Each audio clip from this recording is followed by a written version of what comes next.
एक बाबा जी एक दिन अपने आश्रम से चले गंगा जी नहाने। बाबा जी धोखे से आधी रात को ही निकल पड़े थे। रास्ते में उनको चोरों का एक दल मिला। चोरों ने बाबा जी से कहा, या तो हमारे साथ चोरी करने चलो, नहीं तो मार डालेंगे। बेचारे बाबा जी क्या करते, उनके साथ हो लिए।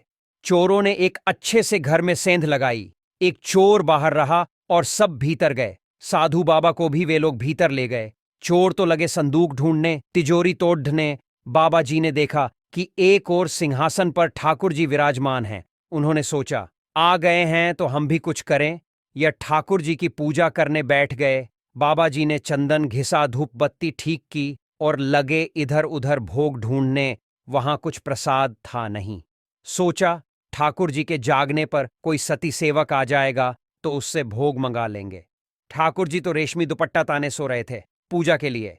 उनको जगाना आवश्यक था। बाबा जी ने उठाया शंख और लगे धू तू धू करने। ठाकुर जी तो पता नहीं जग गए या नहीं, पर घर के सब सोए लोग चौंक कर जाग पड्डे। सब चोर सिर पर पैर रखकर भाग खड्डे हुए। घर के लोगों ने दौड़ाकर बाबा जी को पकड़ा। बाबा जी ने कहा, चिल्लाओ मत, ठाकुर जी को भोग लगाने के लिए कुछ दौड़ा कर ले आओ। तब तक मैं पूजा करता हूं। पूजा हो जाएगी तब तुम सबको प्रसाद दूंगा और उन चोरों को भी दूंगा जो सब सेंध लगाकर मेरे साथ इस घर में आ गए हैं। जाओ, जल्दी करो। घर के लोगों को बड्ढा आश्चर्य हुआ। पूछने पर सब बातों का पता लगा। तब एक स्त्री ने हंसते हुए बाबा जी के पास ठाकुर जी को भोग लगाने के लिए बहुत से पेढ़े लाकर रख दिए। उस समय एक वृद्ध यह गा रहे थे, एक बार एक राजा भोजन कर रहा था। अचानक खाना परोस रहे सेवक के हाथ से थोड़ी सी सब्जी राजा के कपड़ों पर छलक गई। राजा की त्योरियां चढ़ गईं। जब सेवक ने यह देखा तो वह थोड़ा घबराया, लेकिन कुछ सोचकर उसने प्याले की बची सारी सब्जी भी राजा के कपड़ों पर उड़ेल दी। अब तो राजा के क्रोध की सीमा न रही। उसने सेवक से पूछा, तुमने ऐसा करने का दुस्साहस कैसे किया?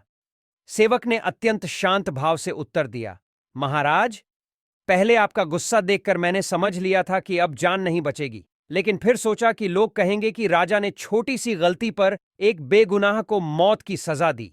ऐसे में आपकी बदनामी होती। तब मैंने सोचा कि सारी सब्जी ही उड़ेल दूं, ताकि दुनिया आपको बदनाम न करे और मुझे ही अपराधी समझे।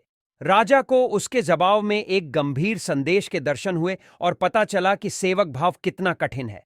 जो समर्पित भाव से सेवा करता है उससे कभी गलती भी हो सकती है, फिर चाहे वह सेवक हो, मित्र हो या परिवार का कोई सदस्य। ऐसे समर्पित लोगों की गलतियों पर नाराज न होकर उनके प्रेम व समर्पण का सम्मान करना चाहिए।